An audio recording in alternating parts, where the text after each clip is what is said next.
Pria ini baru bangun, nonton TV, tapi tidak ada sinyal. Dengar di luar banyak suara teriakan. Dia buka pintu ke balkon. Lihat orang berlarian kabur. Dari atas ada helikopter menabrak gedung. Wanita di bawah, lari dan menggigit orang lain. Ia mulai kaget dan ketakutan. Tiba-tiba ada pria masuk ke dalam. Di lehernya ada luka. Dengan rasa sakit masuk ke dalam WC. Ia tanpa berpikir panjang, langsung pegang pisau untuk jaga diri. TV ada siaran berita. Jenis penyakit ini mudah tertular. Yang tertular matanya akan memerah. Pria yang keluar dari WC mulai bertingkah aneh. Ia langsung mendorong dia keluar. Di luar banyak darah. Namanya Aidan. Ia langsung menghubungi keluarganya. Tapi teleponnya tidak aktif. Hanya mendapat SMS. Keluarganya menyuruhnya untuk berjuang hidup. Menjaga diri sendiri. Waktu berlalu cepat, sudah setengah bulan. Kota mulai tidak ada air dan listrik. Ia juga mulai kehabisan makanan. Di luar masih ada asap. Ia pikir diam di kamar bisa menyelamatkannya. Tapi ada kejadian paling menyeramkan. Ada seseorang dari lubang atapnya masuk. Berbahaya. Ia membawa tongkat baseball dan mengetuknya. Dan menutup lubangnya pakai papan meluncur. Tidak menyerah. Ia berhasil telepon ayahnya. Adik perempuannya sudah berhasil mengamankan diri. Tapi orang tuanya terjebak di kantor. Mereka minta ia untuk menghubungi adiknya. Belum selesai bicara. Terdengar suara teriakan. Orang tuanya pasti ada masalah. Di atas sofa, ia menangis sakit hati. Keesokannya ia bangun. Mulai putus harapan dan mau gantung diri. Di saat bersamaan, ia melihat seorang Eva di seberang. Sejak munculnya virus zombie, ia tidak melihat ada yang hidup satupun. Dengan senang tanpa sengaja menendang kursi. Untungnya ikatan di atas lepas. Ia jatuh dan lari ke balkon. Ia mulai ada harapan. Eva juga sadar. Keduanya dari jendela saling menulis. Tanya kabar. Saling merayakan. Ia sudah hidup sendiri sangat lama. Saat mereka asik mengobrol, tiba-tiba Eva itu melihat sesuatu. Dan menutup gorden jendelanya. Janjian besok ketemu lagi. Malamnya, di luar hujan deras.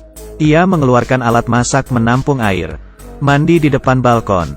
Keesokan harinya, ia tidak perlu ngobrol dari jendela. Ia membuat teleporter untuknya.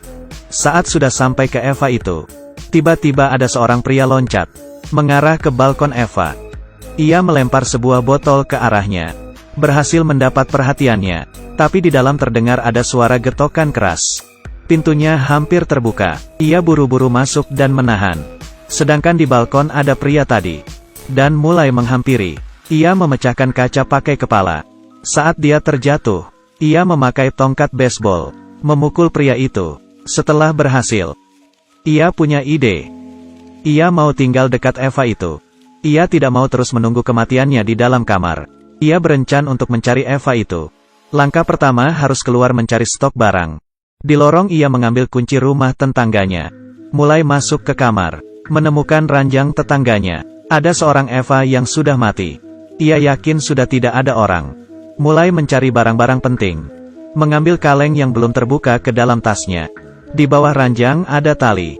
Saat sedang ambil, terlihat sepasang kaki masuk. Ternyata tetangganya yang lain. Karena sudah berpengalaman, mengambil palu. Dan langsung menusuknya. Saat ia kembali ke rumah, mulai melihat ada sepasang walkie-talkie. Ia pakai spray. Turun ke bawah. Mulai mengumpat dari zombie. Melempar walkie-talkie ke balkon Eva. Esok harinya mereka mulai berkomunikasi. Dan berhasil. Karena sudah lama tidak mendengar suara orang. Mereka bersemangat. Malam hari, ia lanjut mencari stok barang. Kali ini ia lewat merangkak di saluran ventilasi. Masuk ke satu kamar. Ia mulai mencari. Ia sadar di dalam sangat bersih. Seperti tidak ada bekas zombie lewat. Tapi pintunya dihadang pakai kulkas. Ia ke arah lemari. Melihat banyak stok makanan. Ia senang. Dan beritahu kabar baik ini ke Eva. Ia menemukan sesuatu yang salah. Rumah rapi dengan banyak makanan. Di sini pasti masih ada orang yang hidup. Saat ia mau pergi, tapi ranselnya ada di ruang tamu. Ia memberanikan diri jalan keluar. Tiba-tiba seorang kakek tua bawa tongkat. Sudah menunggu. Aidan menjelaskan ia tidak terinfeksi. Kakek itu langsung menurunkan senjata. Ia mengaku sudah beberapa minggu sendirian di sini. Pemilik rumah ini bunuh diri. Jadi dia tinggal di sini. Ia tanya di sini masih ada orang lain yang hidup. Aidan jawab ada seorang wanita lagi. Ia sangat baik, membolehkan Aidan bawa makanan. Saat ia sedang ambil makanan, kakek langsung memukul kepalanya. Ia pingsan. Saat ia sadar, tahu di belakangnya ada zombie. Tangan kakinya diikat untuk jadi mangsa. Ternyata ia mencari orang hidup untuk beri makan ke istrinya. Tidak ada harapan. Tiba-tiba dengar suara Eva. Kakek berdiri dan keluar melihat keadaan. Agar kakek tidak tahu keberadaan Eva, ia berjuang dengan kekuatan. Akhirnya terlepas. Kakek kembali lagi. Aidan langsung menarik kakek dan mendorongnya. Kakek digigit oleh istrinya. Eva bilang, zombinya sudah masuk ke dalam kamarnya. Ia menjawab, ia akan menyelamatkannya. Tidak sempat bawa makanan. Ia langsung keluar, berlari menghindar ke arah kamarnya. Eva tidak bisa melarikan diri. Bersembunyi di sudut balkon. Ia tidak punya perlengkapan lain. Langsung turun ke bawah pakai spray. Sampai di bawah, zombie langsung datang. Ia ambil senjata di lantai, mulai menembak zombie. Eva juga menjatuhkan spray, agar Aidan bisa naik ke atas. Saat dia sedang naik, di bawah ada zombie ikut naik. Ia buru-buru langsung masuk ke balkon lain, memotong spray. Saat sudah aman, ia menyuruh Eva loncat ke bawah. Eva ketakutan, tapi tidak ada cara lain. Karena bantuan Aidan, Eva berhasil turun ke bawah. Keduanya seperti sahabat yang sudah lama tidak bertemu. Dan memberikan pelukan semangat. Selanjutnya berpetualangan bersama. Aidan membuka pintu, keluar berlari ke tangga darurat. Saat baru membuka pintu, ada zombie mendorongnya dan menahannya. Kemudian bersama-sama jatuh ke bawah. Zombie di atas tubuhnya. Eva langsung memukulnya dengan palu. Setelah itu, mereka lanjut berlari. Sambil berlari bertemu dengan zombie. Mereka sambil menghajar, bergegas ke rumah Aidan. Eva baru aja buka pintu dan masuk. Tiba-tiba ada zombie lari dan mendorong Aidan sampai terjatuh. Di luar terdengar suara teriakan keras. Ia terkejut duduk di lantai. Kemudian Aidan masuk dengan lumuran darah.